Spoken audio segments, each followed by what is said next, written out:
Minha voz estão elas a escutar. Eu conheço então minhas ovelhas, que me seguem comigo a caminhar.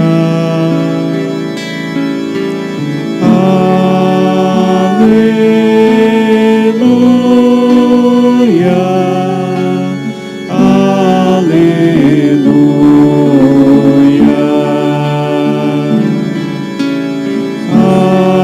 aleluia,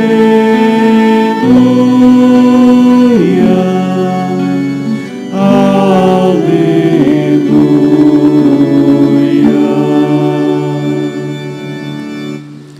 O Senhor esteja convosco. Ele está no meio de nós. Proclamação do Evangelho de Jesus Cristo segundo Mateus. Glória a vós, Senhor.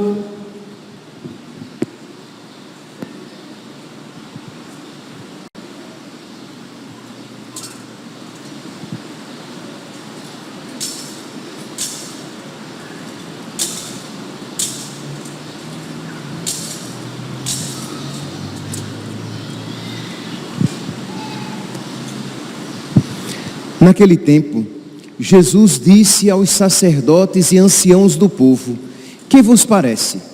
Um homem tinha 2 filhos. Dirigindo-se ao primeiro, ele disse: filho, vai hoje trabalhar na minha vinha? O filho respondeu: não quero. Mas depois mudou de opinião e foi. O pai dirigiu-se ao outro filho e disse a mesma coisa. Este respondeu: sim, senhor, eu vou. Mas não foi. Qual dos 2 fez a vontade do pai? Os sacerdotes e os anciãos do povo responderam: o primeiro. Então Jesus lhes disse: em verdade vos digo que os publicanos e as prostitutas vos precedem no reino de Deus. Porque João veio até vós num caminho de justiça e vós não acreditastes nele. Ao contrário, os publicanos e as prostitutas creram nele. Vós, porém, mesmo vendo isso, não vos arrependestes para crer nele. Palavra da salvação.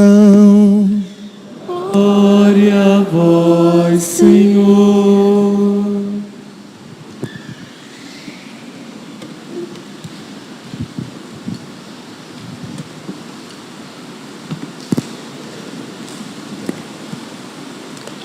Caríssimos irmãos e irmãs, estamos celebrando o 26º domingo do tempo comum.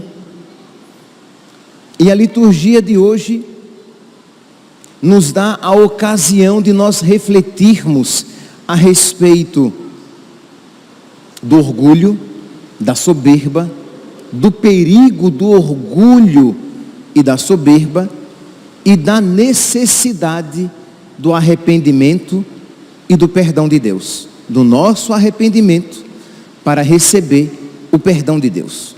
Pois bem, vamos começar então essa reflexão a partir da primeira leitura de hoje que nos é proposta, retirada do livro do profeta Ezequiel.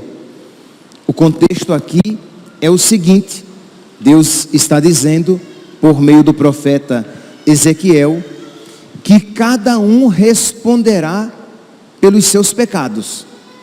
Isto é, se o pai for mau, o pai arcará com as consequências do seu pecado e morrerá por causa do seu pecado. E os filhos não arcarão com as consequências dos pecados do pai, porque existia na época uma mentalidade que criou até um provérbio: os pais comeram uvas verdes e os filhos nasceram com os dentes manchados.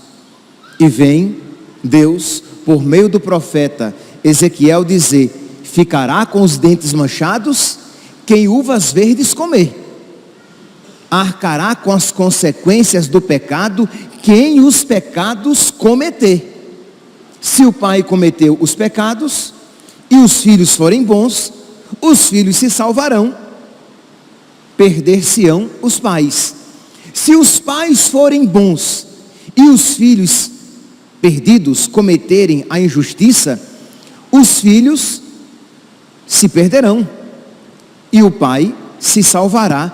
Cada um arcará com as consequências do seu pecado. Se você começa fazendo o mal e depois você se arrepende, muda de vida e volta para Deus, você se salva. Mas se você começa fazendo o bem e depois abandona o Senhor e se desvia dos seus mandamentos, você se perderá. Então percebe que aqui este capítulo 18 de Ezequiel quer mostrar o quê? A responsabilidade individual de cada um. Tanto no sentido de que eu não pagarei pelos erros do meu pai, nem eu, digamos, vou usufruir da virtude do meu pai.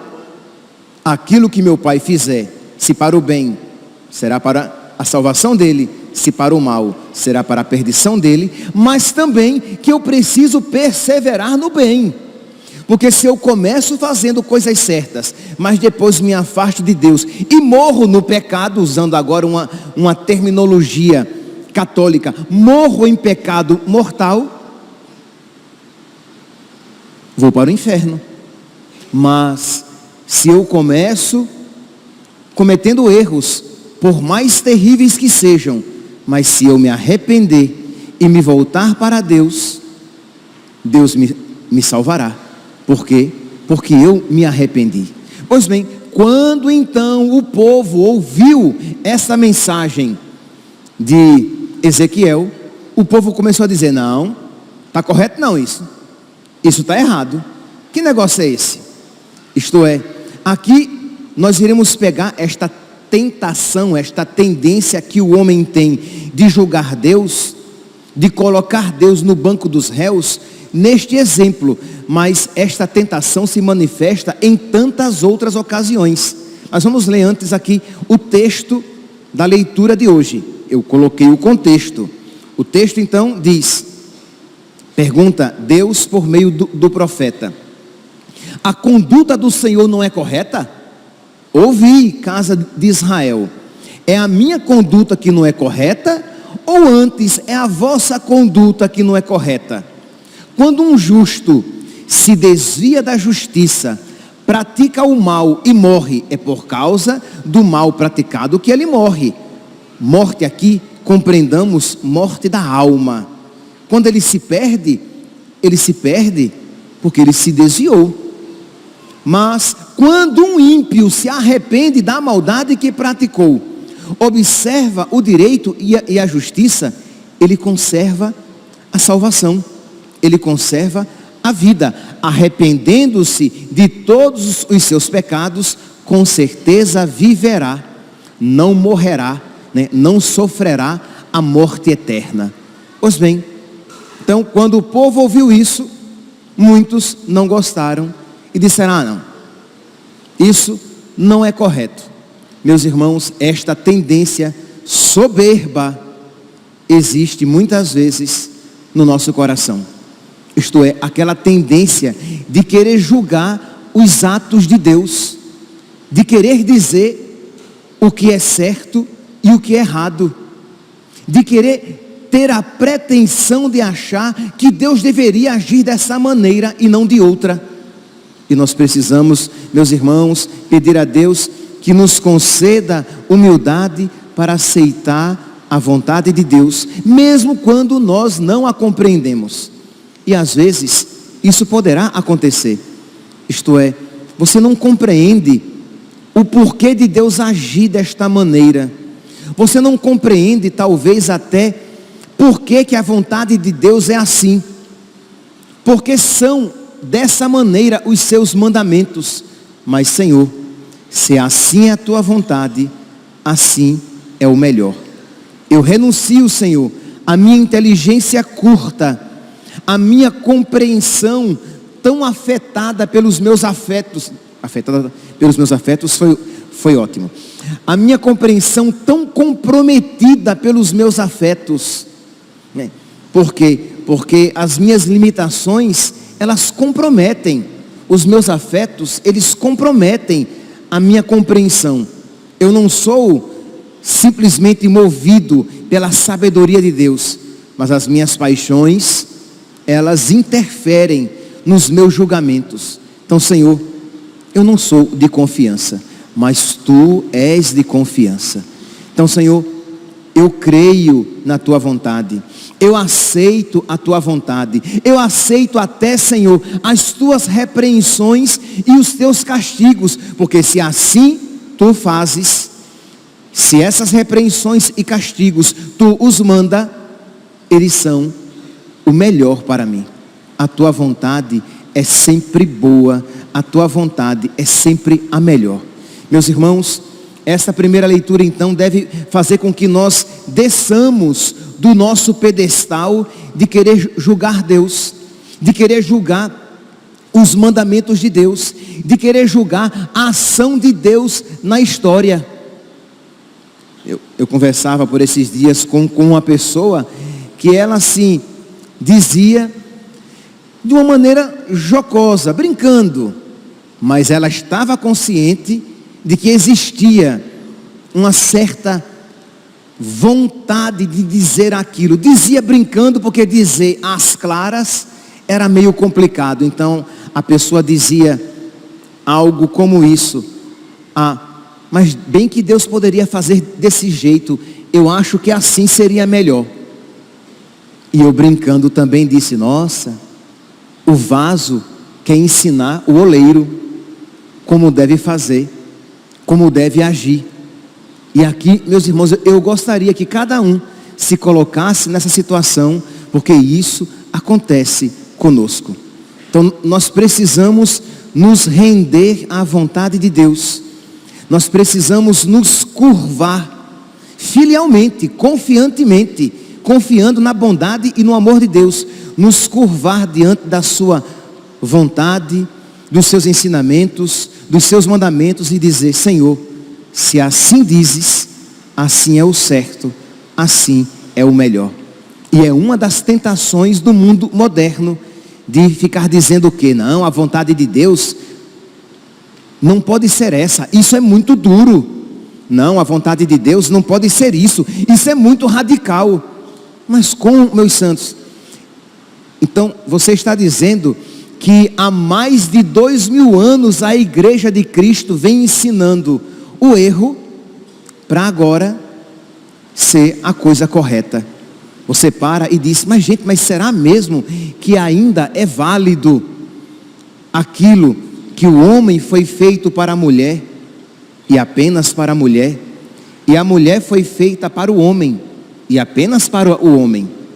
O homem não foi feito para o homem, a mulher não foi feita para a mulher. Aí você para e se pergunta: mas será que isso ainda é válido? Será que em algumas circunstâncias? Não, em nenhuma. Deus não deixou nenhuma brecha. E você começa a dizer: nossa, Deus parece tão radical, bem que poderia ser diferente. Eu acho até que não é bem assim. Então você quer mudar o pensamento de Deus, os mandamentos de Deus, porque você quer dizer o quê? Que a conduta de Deus não é correta, a vontade de Deus não é correta. Então muito provavelmente isso que está sendo ensinado há mais de 2000 anos, quando eu me refiro ao cristianismo, se eu acrescento o judaísmo, se eu acrescentar o Antigo Testamento, nossa, há mais de 4000 anos que se ensina isso.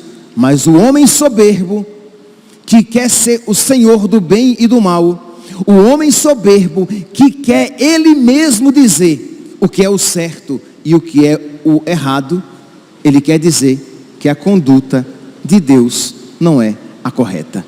E aqui eu falei em relação ao homem e à mulher, eu poderia aqui colocar em relação ao aborto, ao assassinato de crianças no ventre de suas mães. Ora, meus santos, matar um inocente sempre foi um pecado mortal.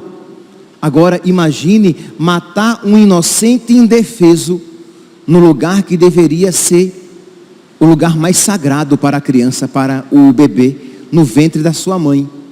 E aí vem o homem moderno e diz, não, a conduta de Deus não é correta. Não, que é isso, gente?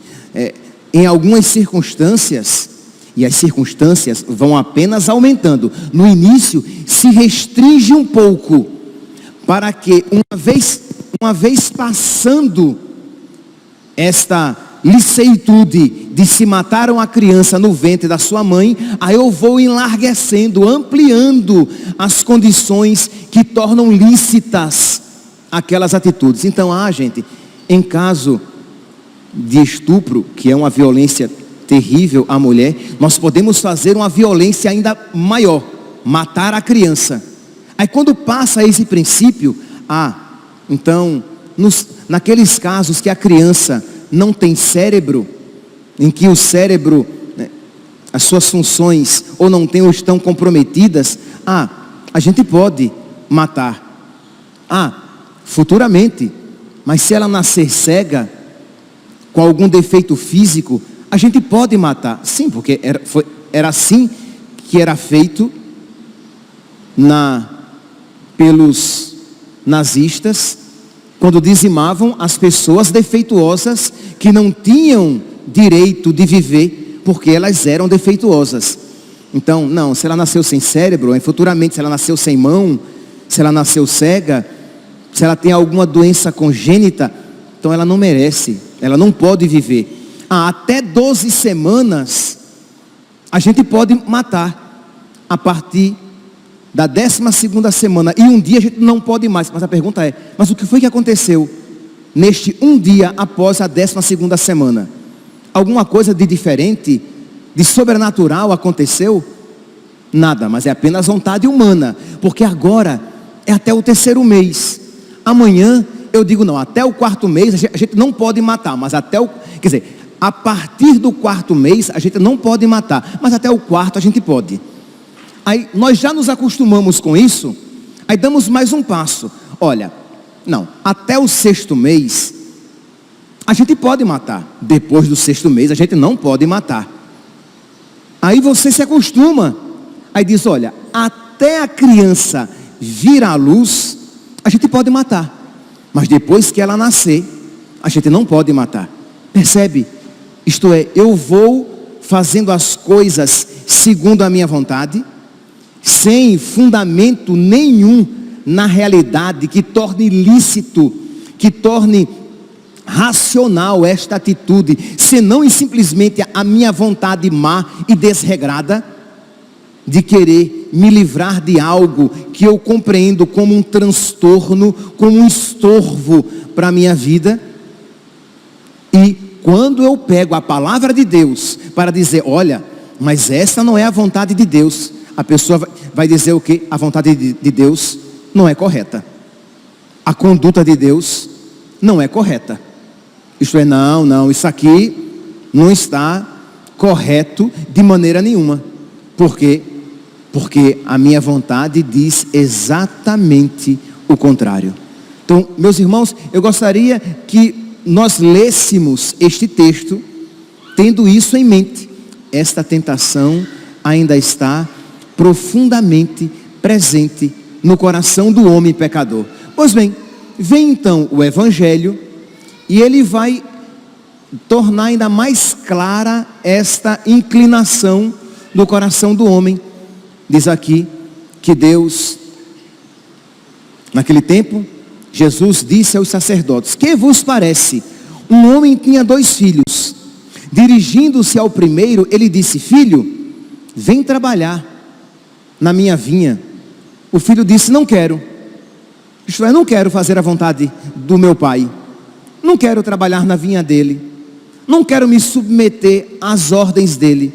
Mas depois, o filho pensou, se arrependeu e foi. E o pai o aceitou na sua vinha. Mas existe um outro, que o pai chamou. Ele disse, eu vou, eu estou disposto. Mas depois o filho pensou bem, disse, não, a vontade de Deus é muito dura. Deus é muito exigente. E ele não foi trabalhar na vinha do seu pai. E aqui está claro, meus santos, se nós, no início, nós achamos a vontade de Deus exigente demais, se nós no início nos enveredamos pelo pecado, mas se nós nos arrependermos, se nós voltarmos atrás, Deus nos acolherá com misericórdia. E Jesus então se volta para os fariseus e diz: olha, as prostitutas e os publicanos vos precedem no reino de Deus, porque João veio e pregou o reino de Deus, e as prostitutas acreditaram, mas vocês não acreditaram. Ao contrário, porque João veio até vós no caminho de justiça, e vós não acreditastes. Ao contrário, os cobradores de impostos e as prostitutas creram nele. Vós, porém, mesmo vendo isso, não vos arrependestes para crer nele. Isto é, aquele endurecimento no pecado dos fariseus, dos saduceus, dos doutores da lei. Eles viam os sinais, mas eles não queriam se converter. Eles percebiam, meus santos, que Jesus, ele cumpria os requisitos para ser o Messias, mas eles não queriam se converter. Para mim, ele não é o Messias. Isto é, o que é que significa para mim ele não é o Messias? Significa, eu não quero acreditar que ele seja o Messias. Para mim, isso não é pecado. O que é que significa quando alguém diz, para mim isso não é pecado? Significa, eu não quero que isso seja pecado. Que se eu aceitar que isso é pecado, eu terei que mudar de vida. Então, para mim isso não é pecado. Mas é apenas um artifício, um subterfúgio, do qual eu me utilizo para me isentar da responsabilidade de encarar essa verdade. Eu não quero me converter, eu não quero mudar de vida. Aí eu digo, para mim isso não é pecado, para mim isso não é vontade de Deus. Então a palavra de Deus mostra quais são as condições de nós seguirmos a Deus, e nós queremos segui-lo segundo a nossa maneira. João Batista mostrou que era necessário se preparar para acolher o reino de Deus, e apontou Jesus como o Messias, o Cordeiro de Deus que tira o pecado do mundo.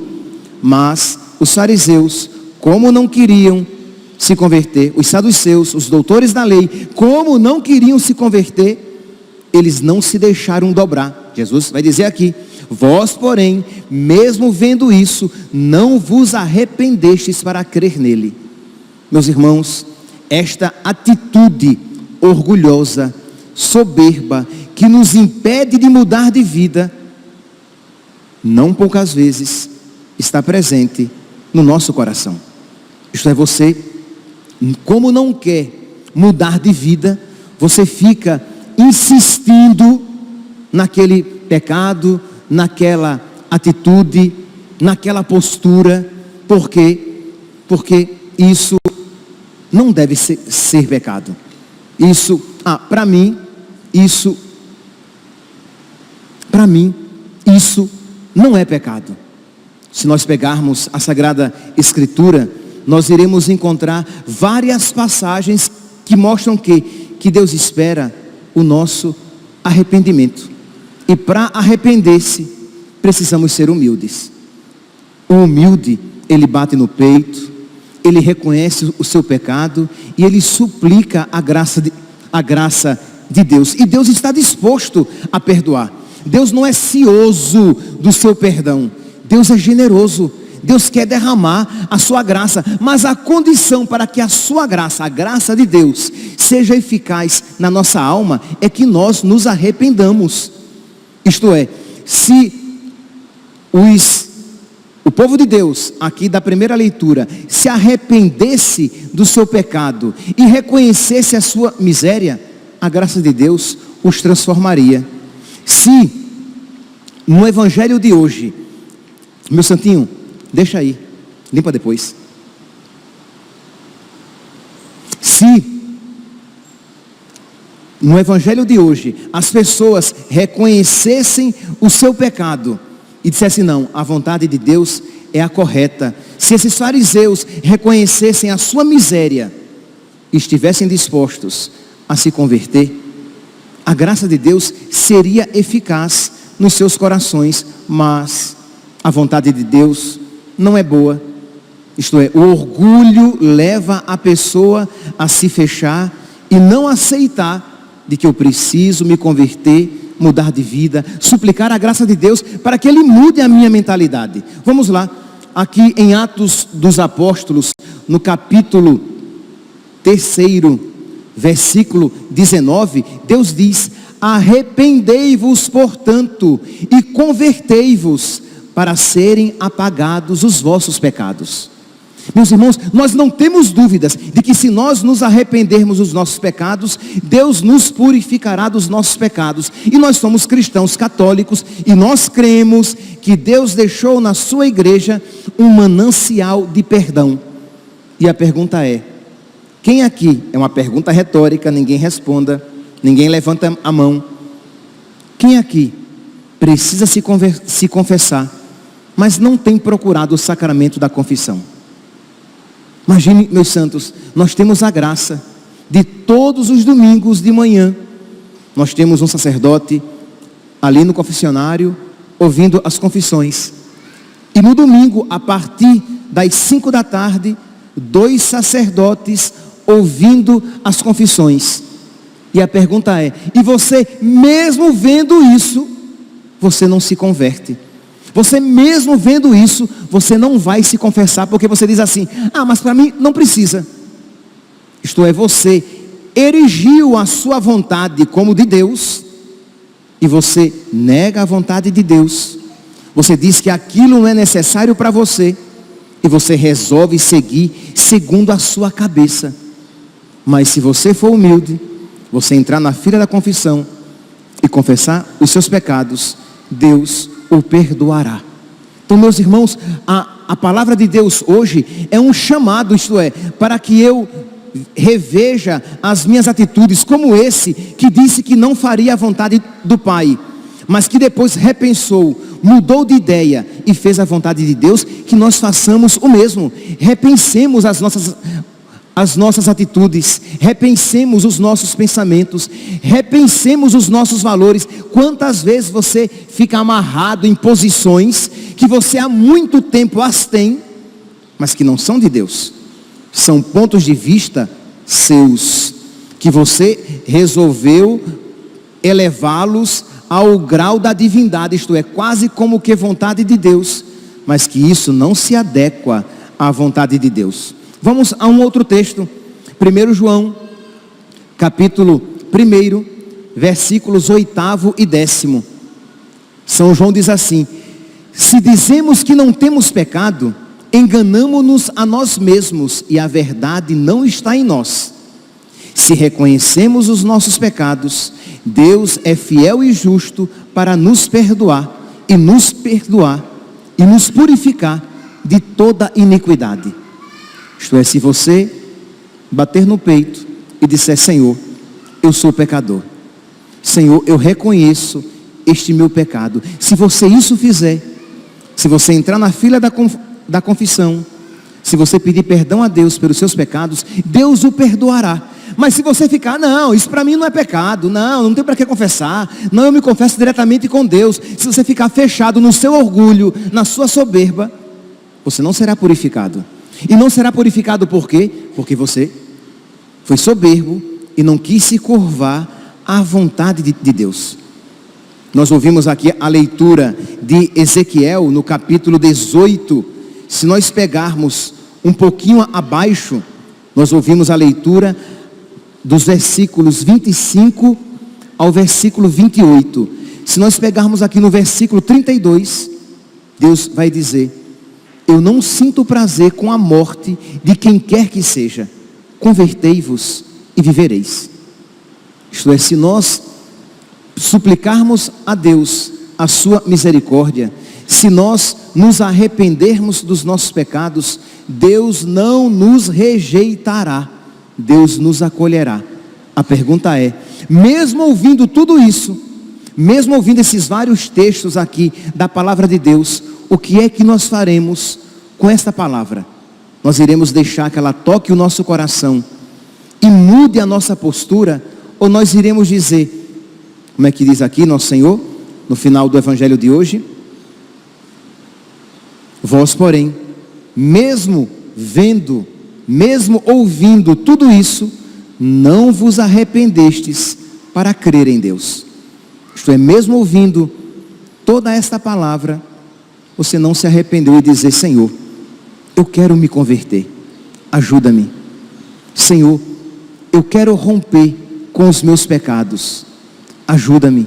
Senhor, o meu coração é tão resistente, eu sou tão inconstante, eu começo a te seguir, mas logo depois eu viro as costas para ti e te abandono, ajuda-me.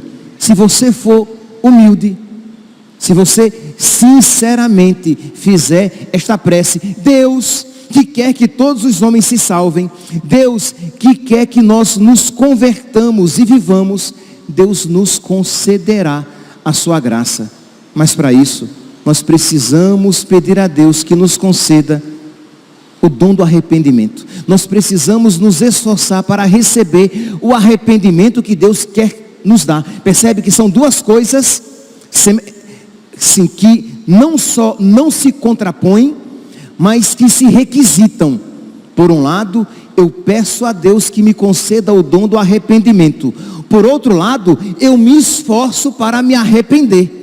Por um lado, eu peço que Deus me conceda o seu Espírito para que Ele me convença dos meus pecados. Por outro lado, eu me esforço para fazer morrer este homem velho orgulhoso, que quer dizer, para mim isso não é pecado.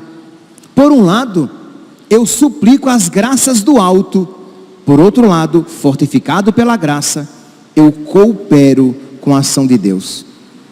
Por fim, então, meus santos, no dia de hoje, que nós falamos sobre a soberba e o arrependimento, eu gostaria de apresentar a figura de Santa Teresinha do Menino Jesus, neste finalzinho de homilia. Hoje nós estamos refletindo a respeito de quê? Do arrependimento. Do arrependimento que é próprio de quem é humilde. O soberbo não se arrepende, o soberbo não volta atrás. O soberbo ele diz, o que eu fiz está feito, não me arrependo de nada. O humilde, ele revê as suas atitudes, ele volta atrás, ele pede perdão, ele recomeça. Então pedir a Santa Teresinha que interceda por nós.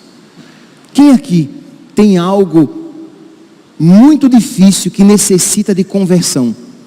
Um apego desordenado, uma mágoa, um ódio, um ressentimento acalentado no coração, que você não quer se livrar daquilo. Algo que o prende, talvez a um pecado mortal, ou algo que o prende a um pecado venial, mas que vai minando a sua vida espiritual e comprometendo até a sua salvação eterna. Quem aqui tem algo do qual precisa se libertar? Vamos apresentar, colocar nas mãos de Santa Teresinha do Menino Jesus. Hoje, se não fosse domingo, nós estaríamos celebrando o seu dia, 1º de outubro.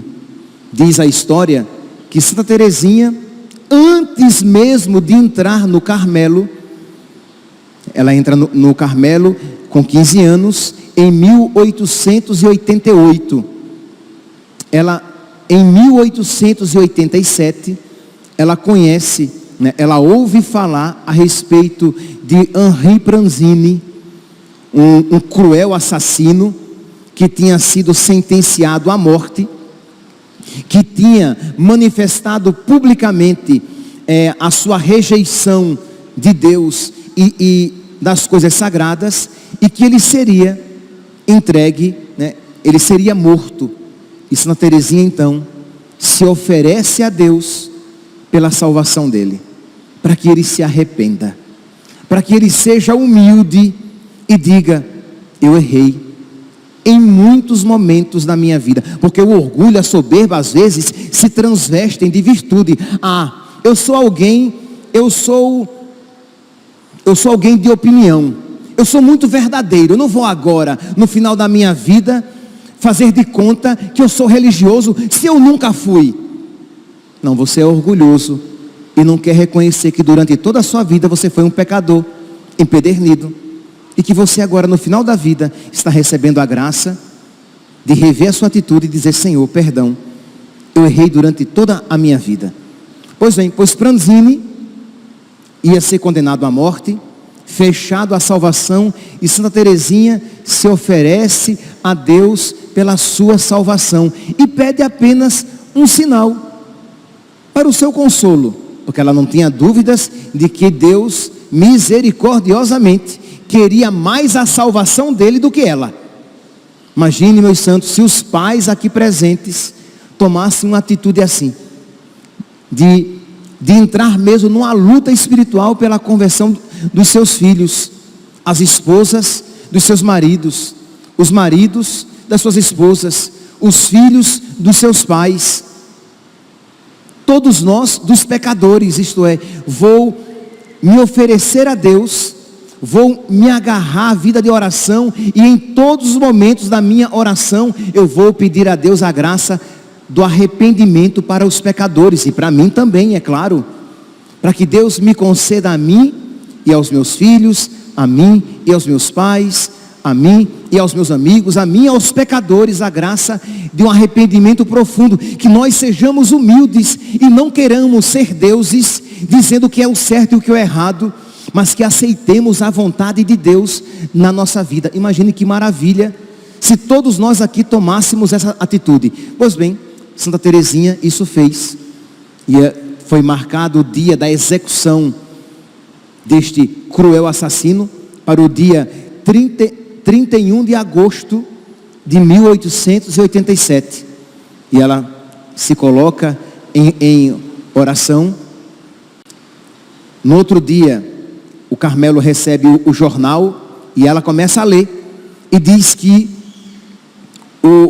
aquele assassino recusou o padre, não quis se confessar. O coração dela tremeu, mas ela não se desesperou. Ela confiou na misericórdia de Deus, que queria a salvação daquele homem mais do que ela, e ela queria muito. Diz então que quando aquele assassino foi conduzido à praça onde seria executado, e ele viu os algozes com as espadas desembainhadas para lhe infligir a pena capital, diz que ele treme interiormente, e tinha um capelão, um padre do lado, e ele se volta para o capelão, que tinha um crucifixo na mão, e beija o crucifixo por 3 vezes. E ela disse: ele se arrependeu. Ele se arrependeu. Deus concedeu a ele a graça de uma contrição necessária para que ele não se perdesse. Ele não se perdeu. Percebe aqui, meus irmãos, ela mesmo antes de entrar no Carmelo, ela já estava alcançando de Deus a graça do arrependimento, que é uma graça grandiosíssima. Converter um coração duro, empedernido, amarrado, engastado, afundado, mergulhado no pecado, não é coisa fácil. Olhe para o seu coração e veja, não é coisa fácil. E ela alcançou de Deus esta graça. Vamos lá, meus santos. Vamos hoje então nos agarrar a Santa Teresinha e pedir que ela nos conceda a nós, que ela nos alcance para nós esta graça, e que ela nos alcance também a graça de nós entrarmos neste mesmo caminho, isto é, que nós comecemos a rezar pela conversão dos nossos, pelo arrependimento dos nossos, para que todo orgulho e soberba que nos prendem ao pecado e aos nossos pontos de vista, que seja dizimado, dissipado, que nós sejamos humildes e digamos: Senhor, a tua vontade é boa, a tua vontade é certa, a tua vontade é perfeita. Ajuda-me, Senhor, a amar a tua vontade. O que tu queres para mim, Senhor, os teus mandamentos são perfeitos. Eu é que sou imperfeito e que não os vejo como tais, como perfeitos. Ajuda-me, Senhor, a ver a perfeição dos teus mandamentos, a ser obediente aos teus mandamentos e a ensinar os teus mandamentos a todos aqueles que passarem pela minha vida. E eu não tenho dúvidas, meu santo, que se nós começarmos a nos abrir a esta graça, ela será transformadora na nossa vida e na vida de todos aqueles que passarem pelo nosso caminho. Que nós tomemos então Santa Teresinha do Menino Jesus como nossa intercessora, como intercessora para as nossas famílias, para que a graça do arrependimento, da mudança de vida e da conversão se instalem no nosso coração, nas nossas famílias e no mundo inteiro. Louvado seja nosso Senhor Jesus Cristo, para sempre seja louvado. De pé, proclamemos a nossa fé. Creio em Deus Pai Todo-Poderoso,